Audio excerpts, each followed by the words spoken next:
बाळा, काय झालं? कंटाळलास? रोज त्याच त्याच गोष्टींना पुरता कंटाळून गेलायस तू. अजून किती दिवस सोसावं लागणार हाच विचार तुझ्या डोक्यात असतो ना. तू खूप प्रयत्न करतोय, पण हवं तसं यश मिळत नाहीये, बरोबर ना? आम्ही सर्व जाणतो. लवकरच तुझ्या रडक्या भाग्यात सुखाचे सोन्यासारखे दिवस येतील.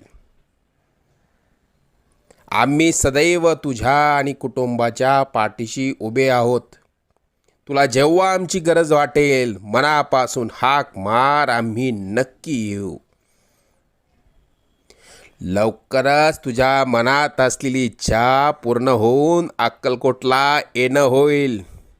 येशील ना पेढे घेऊन?